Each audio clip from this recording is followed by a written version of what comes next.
mudah-mudahan dalam keadaan sehat semua dan tentunya sudah siap di depan layar kaca Anda akan ada saya Kak Rose yang siap menemani Anda di acara Rumpi No Secret. Ada yang ditemani oleh Daniel di pojok sana dan tentunya sudah hadir beberapa bintang tamu, salah satunya ada Rara. Hai Ibu Rara. Tapi nanti ya kita ngobrol sama Rara, kita ke pojokan dulu untuk membahas apa sih yang lagi ramai di dunia hiburan di luar sana yang masih menjadi perbincangan dan sorotan publik, baik itu untuk hal-hal yang datang dari dunia nyata maupun dari dunia maya. Oke, ini masih kelanjutan dari kemarin ya, kedatangan Ahmad Dhani ke KPAI begitu ya, dan dia mengatakan bahwa ini suatu bentuk concernnya dia juga terhadap perlindungan hukum terhadap anak-anak Indonesia. Tapi aku setuju sih bahwa memang kalau di sosial media, walaupun ada usia tertentu batasan berapa umur ideal untuk bisa memiliki sosial media gitu ya, bulian terhadap anak di bawah umur menurut aku memang harus menjadi perhatian gitu ya, kasihan soalnya, dan jangan dibiasakan lah seperti itu. Lihat-lihat bulian sendiri aja udah nggak baik, apalagi itu dilakukan oleh orang dewasa ke anak-anak gitu ya. Nah, tapi ada yang menarik dari statementnya Ahmad Dhani kemarin ketika diwawancara oleh media adalah dia mengatakan bahwa ya kan, jadi tujuannya apa gitu pertanyaannya, pokoknya dia sudah melempar bola, dia kalau Maya tidak ada klarifikasi berarti beneran itu fitnah gitu, atau gimana sih statementnya? Kita lihat berikut. Tidak ada balasan dari Maya bahwa itu fitnah. Memang itu fitnah. Ngerti nggak maksudnya? Kan saya udah ngelempar bola nih, ini fitnah nih, ya kan? Kalau nggak ada balasan ya berarti memang itu fitnah. Oh gitu maksudnya, ngerti nggak? Kan Maya Estianty nggak ada bantahannya. Sementara kan dia udah melabel bahwa ini itu fitnah. Kalau dia tidak ada bantahannya berarti ya emang benar apa yang dikatakan Ahmad Dhani, begitu kan? Maksudnya ya gak sih? Maksudnya gitu. Soalnya tadi aku tuh mikir tuh maksud kalimatnya apa sih sebenarnya? Yang mana yang fitnah gitu? Ini kayaknya malah netizen yang pengen klarifikasi ya, bukan Maya Estianty. Soalnya kalau Maya Estianty kayaknya postingannya juga tetap aja dia kayak enjoy the life ya. Bahagia menurut versi gue adalah kerja ikhlas, rezeki deras, hati puas. Alhamdulillah, nikmat mana yang kau dustakan, semua karena Allah. Dan hashtagnya adalah makin tua makin bahagia. Mungkin kata Maya Estianty, ya Allah terserah deh gitu ya. Seperti aku bilang ya, kadang-kadang kalau dari kemarin di statement yang dicuplik itu beberapa menurut aku ya, beberapa itu menurut aku adalah opini dan perasaannya Maya. Dan setiap perasaan orang itu kan valid-valid aja. Misalnya nih, aku tuh kesel gitu. Itu kan bukan fitnah. Kan emang aku kesel. Yang tahu fitnah kan aku. Ini kan contoh aku ya. Aku tuh kesel, aku tuh hari ini lagi kesel banget gitu. Menurut aku dia tuh bikin aku kesel ya. Itu kan bukan fitnah. Kan itu perasaan aku. Curahan hati ya, itu kalau aku ya. Kayak komentar netizen juga kita baca. Bun, pelan-pelan ngomong puasnya, nanti ada yang kebakaran jenggot katanya. Kebakarak. Dia emosi kayaknya itu. Kerja ikhlas, rezeki deras, yang ono makin panas. Yang berikutnya komentar sibuk prestasi bukan julid ya Bun. Yang berikutnya, yang paling bikin NPD emosi adalah membiarkan dan tidak bereaksi terhadap gaslighting mereka. Itu teman-teman catat ya. Yang berikutnya, selain aja semuanya Bun ke netizen. Tuh kan, benar kan? Ini netizen yang kayaknya pengen klarifikasi. Yang penting ingat buat cipratin kita warisan katanya. Iya aku juga mau ya. Yang berikutnya. Ada lagi? Nggak ada komentarnya. Oke, baiklah kalau gitu kita, ya itu hanya sebenarnya tidak terlalu update beritanya, cuman ya ini sudah bertahun-tahun itu masih tetap menjadi perhatian publik deh. Kita langsung menuju ke Rara ya. Kemarin adiknya juga ikut kompetisi dangdut, tapi ya belum berhasil lolos. Tapi ini membuat Rara itu jadi serba salah. Kenapa sih dia serba salah? Kita lihat dulu profilnya berikut ini.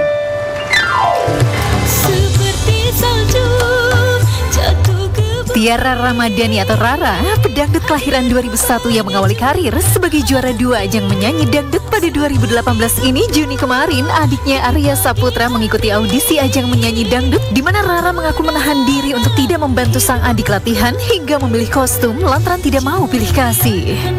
Perempuan yang menjalin asmara selama 4 tahun dengan Abdullah Alaidrus atau Aladul ini 6 Desember lalu dilamar di hari ulang tahunnya. Namun banyak netizen meminta Rara untuk mencari jodoh seorang pengusaha. April lalu Rara memberangkatkan ibunya beribadah haji, dan doa apa yang Rara titipkan kepada ibunya? Dan seperti apa bentuk dukungan Rara kepada sang adik? Saksikan kisah selengkapnya hanya di Rumpi No Secret. Kabar Rara. Mana adik kamu nggak dibawa ke sini? Enggak, pulang dia. Nih ada artikelnya yang kemarin ya, kamu Lady Rara dukung adik ikut kompetisi dangdut, tapi sang adik dukung lolos nggak pertanyaannya gitu. Wah, adik kamu. Ya Iya, ampun. adikku itu. Coba kita sih seperti apa ketika kamu tuh memberi surprise buat adik kamu ya, dan dengan datang ke audisi nyanyi. Boleh, Coba boleh. kita.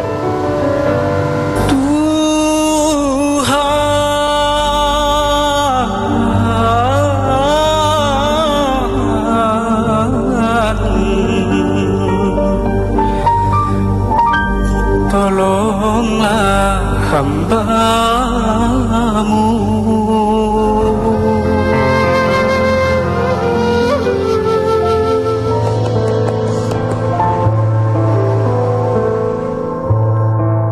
Aku serahin sama dewan juri, tapi aku dari pasti audisi aku selalu nahan, Mai. Selalu nahan buat nggak bantuin dia. Aku sakit hatiku waktu dia berjuang sendiri. Aku nggak bantuin dia. Tapi di sisi lain aku juga nggak enak sama yang lain gitu. Kita udah 7 tahun ini jarang ketemu karena aku di sini terus adikku di sana di kampung. Aku ada rasa kangen gitu.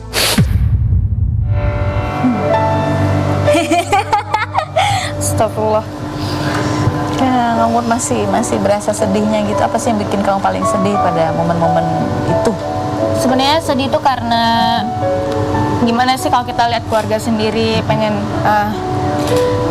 ngebanggain keluarga kita gitu. Cuman karena memang aku terlibatkan dalam kompetisi itu gitu, jadi kayak kalaupun memang mau ngebantuin adikku sendiri, aku nggak enak sama yang lain gitu kan, nggak enak sama peserta-peserta yang punya kesempatan yang sama sebenarnya untuk bisa membuat prestasi gitu. Terus juga karena banyak aku kan sebenarnya kalau aku yang dibully netizen yang terserah gitu ya, lo gue gitu kan. Cuman kalau keluarga sendiri yang dibully tuh berasa sakit banget gitu, ngena banget di hati. Itu sih yang bikin aku tuh sedih banget dengan adikku berjuang tapi aku nggak ngebantuin secara maksimal gitu loh, Kak. Makanya pas adikku datang ke Jakarta, alhamdulillah lolos di juri audisi. Aku seneng banget karena walaupun adikku memang nggak yang terlalu intens banget gitu sama aku, tapi dia benar-benar berjuang sendiri gitu sama temen-temennya, benar-benar sama komunitas-komunitasnya aja gitu. Jadi kamu tuh benar-benar kamu kan kamu bilang kamu nggak berani itu ya, mesti ikut campur nanti takut dituduh. Iya. Ya ini gara-gara adiknya Rara sih gitu. Tapi apa yang kamu bisa lakukan pada saat itu buat adik kamu? Belajarin dia atau kasih masukan? Gak ada sama sekali. Gak ada sama sekali. Ngelatih nyanyi dia juga? Ngelatih nyanyi gak ada. Kok sampai segitunya sih? Makanya itu aku kan karena aku nggak mau adikku dibully sebenarnya sih. Jadi aku menahan diri aku untuk nggak terlalu banyak bantuin adikku gitu, karena netizen aja tuh walaupun aku nggak bantuin tapi adikku aja tetap dibully gitu, apalagi aku ngebantuin gitu. Sekalian aja lah kan tetap dibully, bantuin Iya aja kali sih. ya kan? Bener nggak? Bener juga. Bener. Apa? Kok kamu emang ada komentar-komentar seperti itu? Banyak banget yang bikin aku sedih tuh ya karena itu gitu. Adik kamu sendiri gimana ketika ya buat dia sendiri mungkin itu? Adikku sih alhamdulillahnya nggak yang gimana-gimana sih, Kak. Alhamdulillahnya dia mentalnya udah kuat gitu kan, karena memang dari kecil dia udah ditinggal sama ibu. Ibu kan ikut aku kan selama 7 tahun 8 tahun, jadi dia udah nyaman lah dengan diri dia gitu, udah tahu gimana dia, karena dia nyari jati dirinya sendiri gitu. Terus ya ampun, nih pasti kamu sebagai kakak rasanya kayak ada banyak rasa bersalah. Iya, jujur banyak banget sih rasa bersalah aku ke adikku, karena aku nggak maksimal untuk ngajarin dia nyanyi gitu. Padahal aku istilahnya belajar juga dari sana, tapi aku nggak transfer apa yang aku dapat ke adikku gitu. Terus aku juga sebenarnya sakit hati sih, karena aku malah lebih mikirin orang lain daripada adikku sendiri, dan aku nggak tahu perasaan adikku ke aku tuh gimana, karena kayak kok aku nggak dibantuin sih sebagai adik gitu. Aku mikirnya takutnya gitu. Cuman adikku alhamdulillah sampai sekarang baik-baik aja sama aku, tapi sekarang lebih sering live streaming juga, jadi aku sering masuk ke live streaming dia, nyanyi-nyanyi juga gitu. Jadi kamu tetap membuat memberikan support buat adik kamu dalam bentuk yang lain gitu. Nah kemarin juga pada saat audisi yang terakhir, final audition, kamu juga sempat sedih karena kamu nggak bisa datang. Iya, Karena kamu betul. sakit Aku ya. sakit. Karena postingan kamu nih, coba kita lihat nih. Berjuanglah yo, semoga malam ini ada bisa tampil bagus dan maksimal. Maaf yo kakak ndak paca nonton dulu soalnya lagi sakit, tapi kakak selalu doain adik. Dan pada saat momen itu dia nggak lolos, aduh itu makin nambah-nambah perasaan Bener sedih. sih. Adikku lagi berjuang tapi akunya nggak bisa datang ke sana, nggak bisa support adikku langsung gitu karena aku dilariin ke rumah sakit karena udah 5 hari demam nggak turun-turun gitu.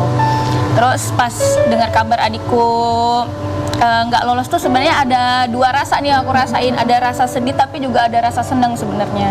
Senangnya karena aku ngerasa apa ya? Sedihnya karena adikku nggak lolos kan, tapi pas senengnya tuh karena aku apa ya, aku lega sih karena adikku alhamdulillah nggak banyak nantinya komentar-komentar yang lain gitu, jadi udah tenang-tenang aja gitu. Jadi sedikit membuktikan bahwa nggak ada memang campur Iya, tangan benar, atau benar. privilege Benar. atau karena adiknya kamu maka dia Benar. beri kemudahan dan lain Benar. sebagainya gitu ya. Tapi ini kan kalian, aku tadi denger gitu, satu keluarga kayak pintar-pintar nyanyi. Ya, gitu. Ayah sama ibu penyanyi juga. Ayah dulu tuh pemain band gitu. Kalau ibu tuh ikut marawis, qosida gitu. Jadi ayah sama ibu pintar nyanyi. Jadi adikmu belajar nyanyinya juga dari orang tuamu kah? Belajar otodidak? Kalau kamu kan memang dari kecil udah nyanyi tuh. Dia kan seperti itu juga. Otodidak dia. Dia juga Dia otodidak. otodidak. Dia di sana di Palembang itu gabung sama teman-teman komunitas dia penyanyi juga. Jadi mereka tuh saling belajar sama-sama gitu. Dan itu terpisah karena mama ikut kamu. Ayahku kan udah nggak ada kan. Jadi dia kumpul sama teman-temannya di sana gitu. Oh, tapi kan ya ini kan perjuangan dia sebagai adik kamu. Kamu kalau flashback lagi perjuangan kamu, waktu itu kan bahkan kamu ya nggak ada kakak, Iya, kamu sendiri benar, gitu benar, berjuang gitu. Itu kan juga nggak mudah ya perjuangan kamu. Sebenarnya kalau dibilang nggak mudah sih Kak. Cuman alhamdulillahnya banyak banget orang-orang yang nge-support aku, yang aku nggak tahu, yang aku tahu tuh semua orang tuh nge-support aku, sayang sama aku. Jadi aku ngerasa kayak dipermudah gitu jalannya. Apalagi doa ibu tuh nggak putus-putus gitu ke aku. Setiap hari tuh sholat, setiap hari doain aku gitu. Jadi aku ngerasa kayak hidupku mudah ini ya karena banyak banget orang-orang yang ngedukung aku gitu. Walaupun aku mungkin nggak semuanya ketemu sama mereka secara langsung, tapi mereka dengan tulus, dengan ikhlas mau sayang sama aku, mau nge-support aku sampai sekarang gitu. Jadi ya itu mungkin kamu ngelihat adik kamu ke perjuangannya justru berat seolah-olah jadi karena kamu gitu. Iya, jadi aku mikir kayak apa gara-gara aku ya jadi adikku tuh nggak punya kesempatan gitu, karena apa ya kayak kakaknya udah ini kok udah juara ngapain adiknya juga gitu. Jadi aku mikirnya kayak apa gara-gara aku gitu. Kalaupun ada sebenarnya yang ingin kamu sampaikan betul dari hati kamu yang paling dalam ingin kepada adikmu, apa sih yang kamu ingin ngomongin? Apa ya? Ya buat adikku maaf kalau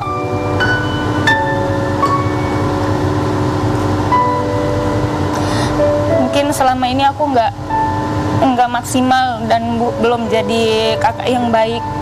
Tapi aku harap semoga masa depan kamu lebih cerah, lebih mudah jalannya, terus lebih apa ya?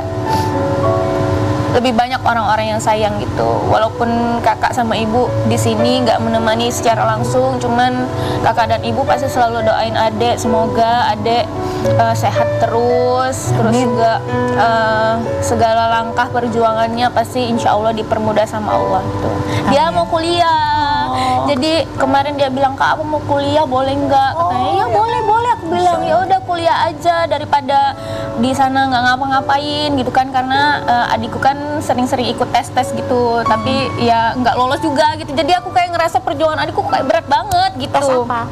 Ya kayak tes apa ya? Tes apa BUMN, terus kerja gitu Kak. Cuman belum lolos, jadi aku bilang ya udah kuliah aja dulu gitu. Mungkin itu jalan-jalan yang terbaik gitu ya, kita kan nggak pernah tahu ya. Tapi semangatnya masya Allah luar biasa. Semangat. Nah, kita mau tanya sekarang sama Rara nih. Kamu beri rating lah 1 sampai 10, seberapa berat sih macam-macam tantangan ketika kamu tuh mengikuti kompetisi kemarin ya. Kalau 1 sampai 10 beratnya tuh seberapa? Masa-masa latihannya tuh seberat apa? 1 sampai 10 skalanya. 10 tuh berat banget. 1 tuh biasa aja gitu. 9. 9. Karena aku kan dulu penyanyi pop Kak. Oh, oke. Aku kan penyanyi pop, jadi aku tuh nggak terlalu hafal lagu dangdut. Jadi treatment aku ke teman-teman yang udah hafal tuh coach tuh bedain gitu. Karena aku kan nggak banyak hafal lagu dangdut, jadi coachnya yang kasih aku, ayo kamu nyanyi lagu ini, pokoknya hafalin dalam 1 hari, udah sama improve-nya, udah sama aransemennya. Jadi aku tuh kalau di asrama tuh beneran nggak teguran yang sama yang lain gitu. Karena sibuk aku fokus ngafalin. sibuk ngapalin, apalagi kan HP dulu disita kan, jadi kita kan nggak boleh main HP dulu, cuman main MP3 doang Oke. buat nyimpen lagu. Jadi benar-benar ya udah fokus aja di kamar, nggak ngapa-ngapain, cuman ngapalin lagu sama bikin aransemen baru. Oke. Persaingan antar peserta seberapa ketatnya 1 sampai 10?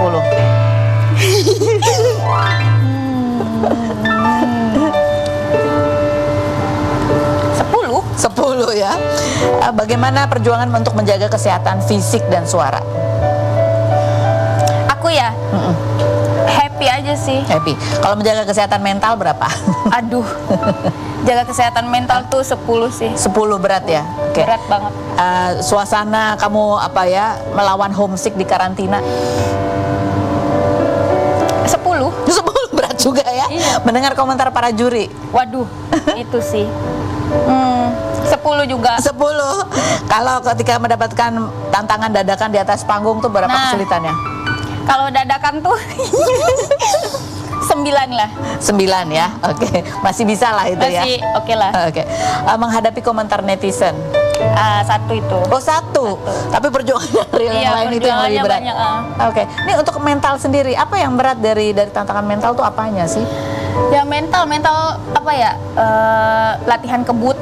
Oh, Kan latihan harus kebut. kebut kan latihannya, terus juga ngelawan netizen gitu, terus tantangan juri, Tantangan terus juri. juga ngejaga apa ya? Ngejaga kesehatan kan itu tantangan juga kan. Oke. Jadi Ya itu melawan netizen tuh maksudnya apa? Supaya mood kamu gak rusak? iya, Oh. karena aku kan mudian banget ya Kak. Jadi kalau misalkan aku ngerasa kayak apa sih nih orang gitu, jadi aku nggak mood gitu. Tapi karena aku harus mentalku harus kuat, jadi nggak aku hirauin. Oh iya, iya. Jadi ini secara tantangan nggak berat tapi ganggu mood. Oke, baik, kita ngobrol lagi sama Rara. Mau kita dudukan di kursi fitnah atau fakta bareng Dinar Candy. Tapi kita lihat dulu profil Dinar Candy berikut ini. Dinar Candy, artis sekaligus disc joki kelahiran 1993 ini pernah menjalin hubungan dengan pria beristri sekaligus pengusaha kapal tongkang asal Jambi bernama Ko Apex pada 2023 lalu. Namun hubungannya kandas karena Ko Apex menjadi tersangka kasus pemalsuan dokumen kapal tongkang dan divonis hukuman penjara 5,5 tahun pada November lalu. Pasca hubungannya berakhir, Dinar mengaku ikut memberikan modal usaha kepada Ko Apex, namun Dinar mengaku rugi dan tidak pernah menerima laporan keuangannya. Perempuan yang aktif menjadi disc joki di berbagai kota ini 21 Juni kemarin memposting soal banyak netizen yang meminta bantuannya untuk biaya sekolah dan membeli susu anak, hingga Dinar mengatakan kerja dulu baru punya anak. Bagaimana cara Dinar menanggapi netizen yang kerap meminta bantuannya? Dan benarkah Dinar trauma untuk kembali menjalin asmara? Saksikan kisah selengkapnya hanya di Rumpi No Secret.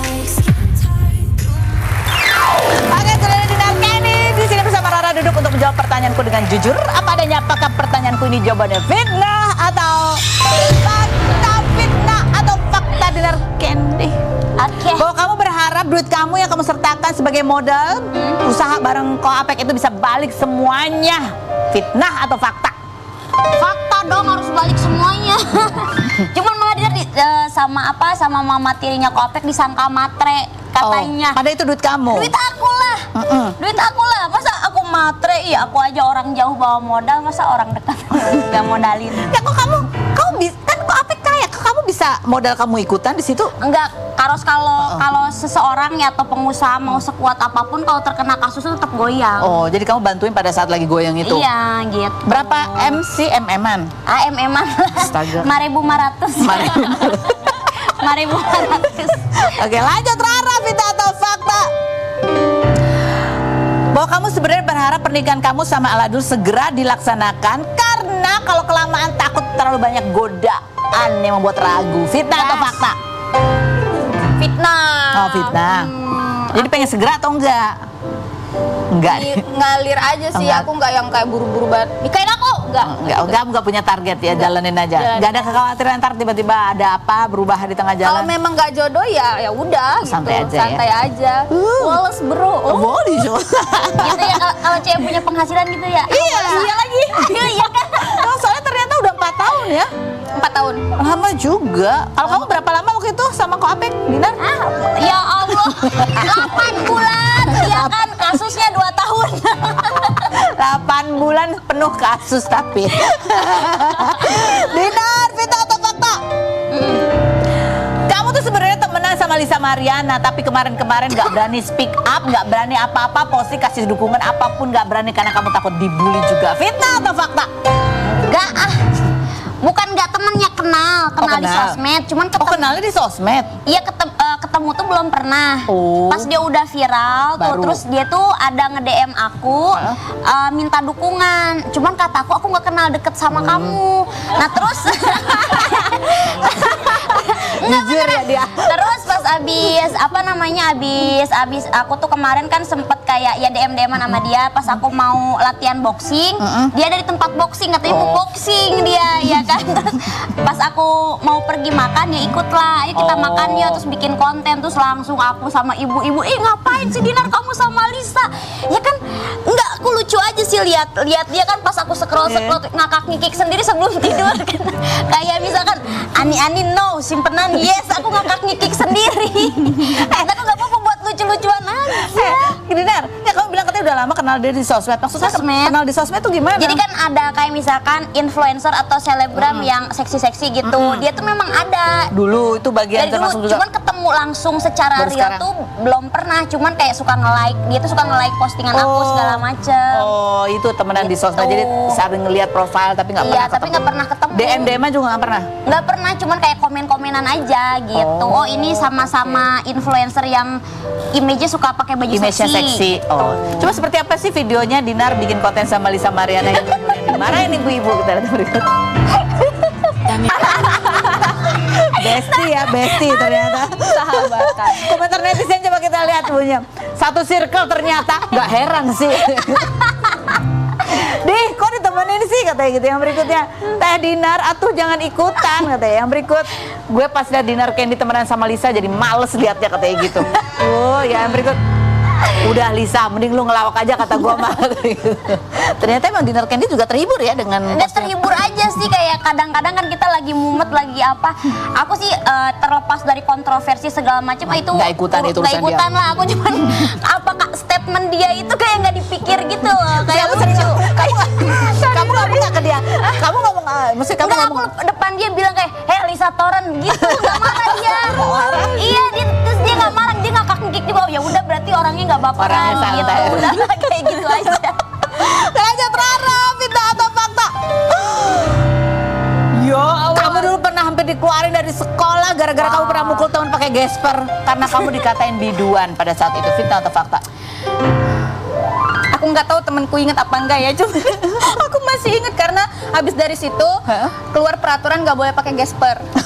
Jadi pakai apa dong? Ya nggak ada, jadi kayak cuman Tali aja, rok ditali. sama rok sama ini doang, sama baju doang, sama dasi, udah Nggak tuh kamu pakai. kumaha itu nggak? Ya kan dulu kan biduan tuh kayak dicap jelek ya. setengah mata banget kan gitu. Apalagi kan aku dulu bukan penyanyi dangdut. Jadi aku nggak ngerasa ngapain sih manggil aku biduan, kan aku bukan biduan gitu. Kamu ngerasanya gitu pada Iya, saat tapi itu. sekarang I love dangdut. Oh my Jadi God. biduan. Iya, sekarang jadi biduan. Tapi temennya pernah lo sama teman kamu itu? Nggak ada. Laki perempuan? Laki. Oh laki. Laki. Oke, baik lanjut. Dinar Candy, fitnah atau fakta? Oh, fitnah atau fakta bahwa kamu saking seringnya bagi-bagi duit ke netizen, sekarang jadi banyak banget netizen minta duit ke kamu dan kadang-kadang mintanya maksa. Fitnah atau fakta? Fakta. Maksanya itu gimana? Tapi enggak kayak bener loh, kayak misalkan alasan mereka itu kayak, "Kak, pinjam dulu 100 buat anak mau susu," kayak gitu-gitu lah. Kataku, lah yang bikin anak siapa, aku nggak ikutan ya kan. Kalian yang punya anak, kok aku jadi yang suruh tanggung jawab. Awalnya ini Dinar ini apa respon. Aku pernah ada transfer ya, ada yang 100, ada yang kasihan banget 1 juta. Tapi lama-lama pas aku baca lah pada minta semua karena di diposting sama dia di story yang aku kasih bantuan. Terus sampai ada kameramen yang udah zaman dulu banget, tapi bukan kerja di aku, kerja di orang. Aku tolongin dia sekali, dia sampai nge-voice note aku kayak, Kak Dino, ayo dong tolongin gitu loh. Jadi kayak kecanduan. Maksud aku tuh jangan kecanduan, itu aku bantu sekali biar kamu mikir ke depannya. Iya, betul, gitu. betul. Jadi kerja gitu. Betul. Terus saya minta bantuan, aku juga nggak ada yang bantuin. Liar atau aku ya. Oke, lanjut. Rara, Vita atau fakta? Selama ini kamu kerja capek-capek, kan sekarang udah punya duit lah ya. Tapi kamu baru 2 kali nonton konser. Iya lagi. Dan baru sadar ternyata, nonton konser itu seru ya. Vita atau fakta? Iya. Iya lagi. Fakta. Dan itu konsernya gratis semua. Alhamdulillah ya, alhamdulillah. Iya, alhamdulillah. Pertama aku nonton konser Kak Afgan, itu karena satu label sama aku kan. Terus yang kedua tuh konser Arjit Singh di Malaysia. Gitu. Iya, di Malaysia, terus dapat free gitu, free 4 tiket. Alhamdulillah. Jadi aku ambil semua, ada semuanya aku ambil. Jadi abis ini mau nonton konser apa lagi? Nonton konser ini Nancy Ajram bulan November. Oh, ini belum Blackpink gitu. Mau ikut emang kalau nggak ke Blackpink? Nanti Ajram dong lagu Arab. Oh, lagu Arab. Ada tiket gratisnya nggak? Masalah ya. Boleh kalau mau. Dinar kayak di Vita atau fakta? Bahwa mantan kamu yang inisialnya Rido itu masih utang cicilan. Itu mah bukan inisial. Sama belakangnya enggak. Masih punya utang cicilan mobil sama kamu. Vita atau fakta? Ya masih kan, itu masih auto debit, tapi dia sih fair sih ya, maksud tuh tetap bayar. Jadi hari ini kan tadi pagi auto debit kan, udah auto debit, terus aku langsung WhatsApp asistennya, cepetan bilang bos kamu transfer udah auto debit gitu. Tapi sejauh ini dia masih fair. Alhamdulillah ya masih bayar. Kenapa nggak dipindah aja sih auto debitnya ke dia? Nggak bisa diurus emang? Dia kena, kalau nggak salah ya, dia tuh kena BI checking atau apalah gitu. Oh, makanya dia nggak bisa nyicil. Tapi Iya. kan rekeningnya bisa, nggak bisa juga ya? Nggak tahu lah, nggak ngerti, jadi nebeng dia. Aku juga mau nebeng dong. Kapok. Oke, baik. Habis ini kita mau ngobrol lagi. Dan ada satu pasangan Moa dan Lee ya. Kemarin Lee mengaku bahwa ketika rumah tangganya sempat berjauhan dan gonjang-ganjing, sempat ada wanita lain dalam kehidupan. Wow. Aduh, bahaya. Kita akan bahas setelah berikut ini, jangan kemana-mana. Tetap di Room TV.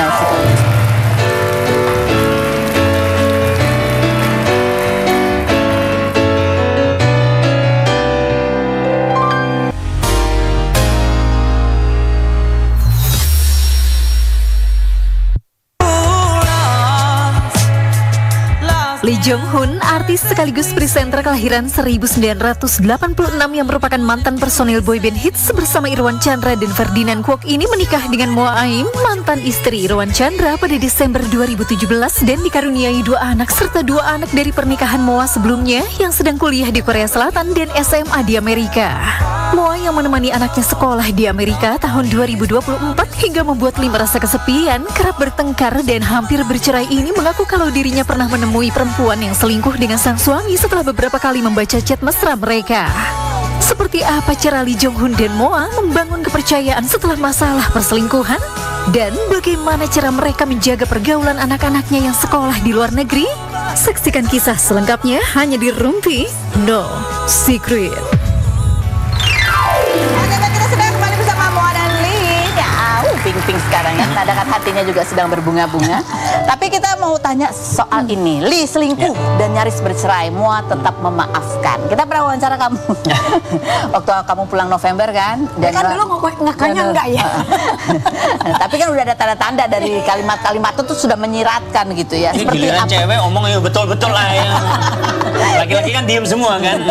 Ya nggak ingat kalau yang laki-laki, kalau perempuan kan selalu ingat. Coba seperti apa statementnya berikutnya? Soalnya dia udah terlalu nyaman sendiri dan misunderstanding. Udah deh, nanti jadi bahan. Udah, ya pokoknya gitu intinya. Aku ikut balik karena ada satu dan lain hal. Pokoknya gue harus balik. Ini daripada gue yang berantakan, mendingan gue ngejar suami gitu. Begitu ceritanya. Masih sayang sama Moa? Sayang, sekarang cinta makin cinta. Tapi memang kemarin fatal banget masalah 2024. Tapi gara-gara fatalnya itu mungkin saya sekarang udah lupain yang dia pernah tinggalin saya atau bahkan beberapa hal yang saya nggak suka dia masih ongoing lakukan ya. Saya lebih baik anggap positive thinking. Anggapannya istri saya itu sangat tenaganya banyak. Harus butuh nge-gym terus Iya, setiap hari ya. tapi gym juga sekarang udah nggak pernah gym. 2 bulan. Dia mau gym kalau saya gym. Oh, udah ada perubahan kecil dong. Karena dia takut, pas pergi gym saya takut macem-macem katanya. Sudah ada trauma, sudah ada trauma, sudah ada trauma. Oh, jadi gitu, Li. Iya, iya.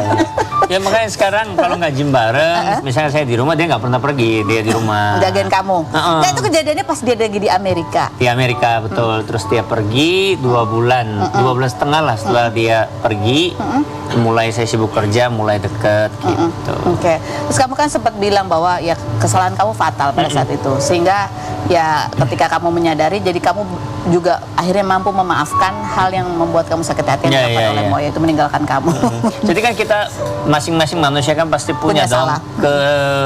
paling sedihnya apa. Kalau dia itu sedih kalau saya tinggalin, saya selingkuh. Kalau saya sedihnya dia tinggalin gitu. Jadi itu waktu itu kamu emang sengaja untuk membalas. Memang ada satu Enggak lah, sisi. awalnya enggak. Ini kepincut aja. Enggak, tapi awal itu emosi kan ada. Emosi, karena kamu tahu itu yang akan menyakitkanmu Iya, buat betul, Moa. betul. Masa Terus- sih? Hah? Ya akhirnya makanya kan dia akhirnya balik kan. Apa karena Cuma los?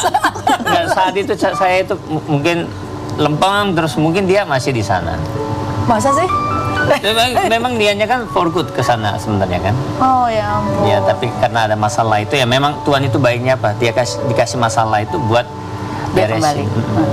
Nih kamu cerita pun masih ada apa ya, kesedihan ketika mengingat momen-momen ketika Moa pergi. Kalau saya ini paling nggak suka dan paling sedih itu ketika keluarga itu pisah. Intinya istri kan dia nemenin saya dari keadaan susah sampai sekarang, terus tiba-tiba dia tinggalin, itu menurut saya sangat berat kan. Apalagi anak-anak juga di bawah semua waktu itu. Buat Moa sendiri ketika kapan kamu sadar dan taunya itu ada tanda-tanda bahaya gitu. Jadi setelah 2 bulan saya di sana, obrolan kita masih udah mulai getting better gitu kan.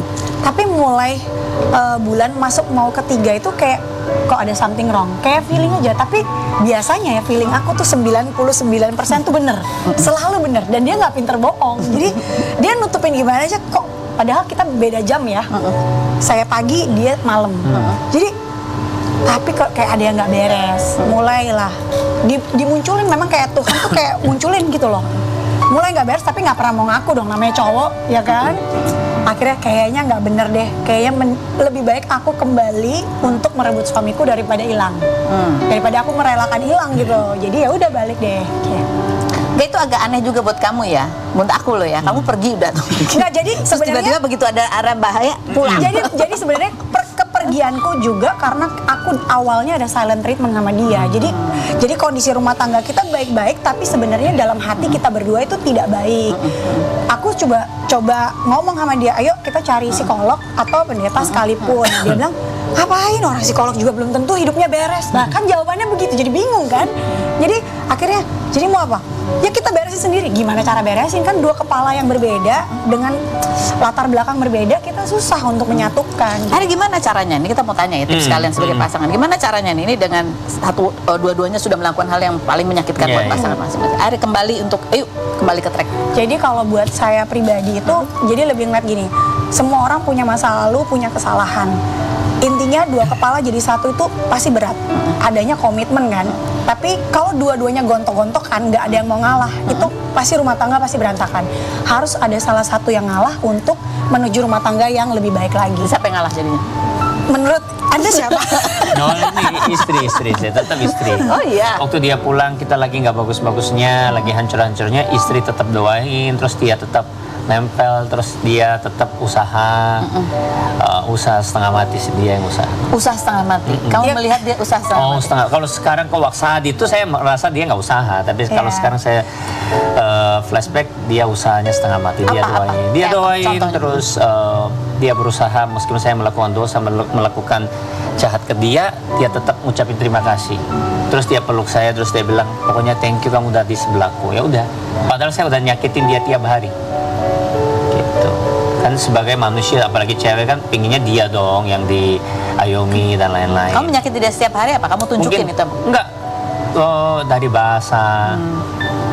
Terus mungkin nggak pingin tidur bareng. Kayak apa yang dia suka saya nolak Lakukan terus. semua itu. Yang dia nggak suka kamu lakuin. Iya. Tapi dia Dia memeluk tetap kamu terus. tetap nempel, terus tetap doain, terus tetap tetap ucapin syukur. Ya lucu kan dengan kondisi kayak gitu masih ngucapin syukur, terus kamu masih ada di samping gue begini. Ya. Oke. Jadi untuk mungkin di luar sana ada pasangan-pasangan yang sedang mengalami masalah yang serupa. Apa langkah pertama yang kalian lakukan untuk memperbaiki ke arah yang lebih baik tuh? Apa langkah pertama yang paling penting dilakukan? Selain berikut ini, jangan kemana-mana, tetap di Hope News.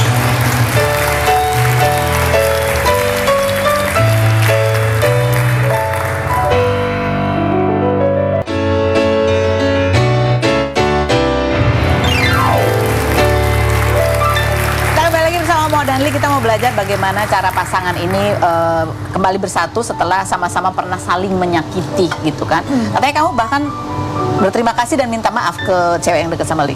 Iya, karena at that moment ya, apalagi yang bisa dilakuin? Coba, kalau kita nggak memaafkan, untuk apa? Kita menyimpan dendam, benci hanya untuk maksudnya kalau dia kasih kayak gitu, kita nyimpan dendam, malah yang rugi kita. Oke. Jadi kamu berterima kasih ke dia karena apa? Karena aku bilang sih, karena saat aku nggak ada, dia sempat nemenin dong. Ya at that moment memang sakit hati, tapi ya gimana, suami gue ternyata happy loh dengan at that moment. Tapi aku minta maaf juga karena untuk melepaskan suamiku juga nggak mudah. Buat dia? Iya dong, kalau aku sebagai perempuan di posisinya dia, meskipun itu salah, tapi perasaan perempuan itu it's fragile juga kan, gitu. Kamu taunya siapa orangnya gitu? Itu siapa? Li yang cerita atau akhirnya dari awal aku udah tahu, karena dia memang nggak pintar menyembunyikan, tapi dia manggut-manggut lagi. Memang nggak ada niat sembunyi juga. Kamu emang pengen nunjukin, pengen memang awal-awal memang dia bilang aku memang pengen deketin awal. Nah, Terus kamu lihat ya aku deketin gimana caranya? Kamu pernah ninggalin aku deketin. nggak, awalnya dia Dan pengen selama deketin. selama kita 10 tahun ini kan saya sekalipun sama cewek nggak pernah. Kan kayak saya obrol pun jarang. Nah, kalau aku niat, coba lihat. Nggak, tapi Akhirnya dia mau deketin karena aku pokoknya tapi alasan ke aku mau deketin karena aku mau mendapatkan kerjaan, intinya gitu kan. waktu itu, ya. Awalnya, tapi lama-lama ini something wrong. Oke. Gitu. Apa yang ada di kepala kamu yang selalu kamu tanamkan sehingga kamu bisa melewati ya sakit ini secara manusia kan pasti sakit lah. Ya aku punya Tuhan, nggak ada lagi, karena kalau aku nggak punya Tuhan, aku punya tempat bergantung, air mataku aku bisa kasih ke Tuhan, ya nggak ada lagi. Mau manusia kita gantungin nggak bisa. Oke. Kalau buat Li sendiri ya, untuk kamu kembali itu kan buat kamu juga nggak mudah. Iya, gitu iya. ya. Apa yang ada di kepala kamu? Apa yang paling terjadi sampai kamu akhirnya oke balik gitu? Jadi suatu hari gini, saya lagi salah gitu, Tuhan ngomong, mau nggak tak bikin kamu amnesia? Kamu lupain semua istri kamu, anak-anak kamu, biar kamu punya hidupan baru gitu. Tapi dalam 10 menit itu saya takut. Maksudnya saya kan tetap cinta dia, apalagi anak-anak itu salah satu yang tercinta gitu. Kalau ketika saya nggak ngenalin mereka itu, menurut saya itu paling fatal, paling berat. Diingatin sama Tuhan, kalau gitu kamu sekarang ngaku dosa, pulang, terus berubah. Jadi momen Tuhan bicara sama kamu tuh kamu lagi ngapain? Habis sama cewek itu. Oh, jadi Tapi diingatkan. memang bareng pun memang hati nggak damai, nggak suka. Cuma saya duduk berapa jam terus pulang. Tapi tetap Nggak nyaman hatinya. tetap nggak pingin pulang kan. Ya tapi ya itu baru omong. Pulang sekarang minta maaf. Kita akan kembali lagi, jangan kemana-mana. Tetap di Rumpi Nasikat.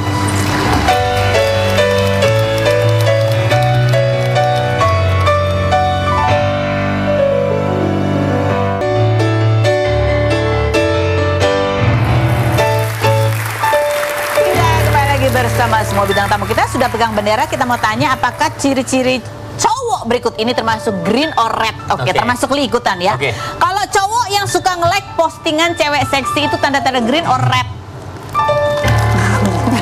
Oh pernah. Kalau cowok yang kalau marah suka menggunakan kata-kata kasar itu red or green? Red lah, paling banget. Mulutnya nggak bisa diam. Kalau untuk cowok yang suka curhat dan galau-galau di sosmed itu red or green?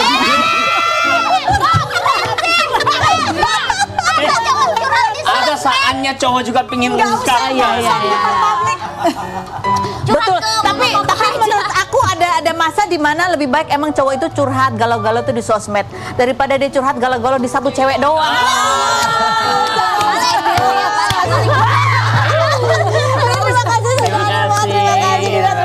Terima kasih sudah hadir, terima kasih juga buat Anda yang sudah bergabung. Tadi dari cerita Ali dan Moa terutama ya, satu cara awal yang harus dilakukan adalah ya karena pernikahan itu di mata Tuhan, di hadapan Allah, ya kita kembalikan berdoa kepada Allah karena Allah yang akan membantu. Dan kedua adalah memaafkan, memaafkan yang terjadi, memaafkan diri, memaafkan orang lain karena manusia memang tidak ada yang sempurna, walaupun dia red atau green ya, namanya juga manusia pasti ada red ada greennya ya. Kita ketemu lagi setiap hari ya di channel Ruby No Secret.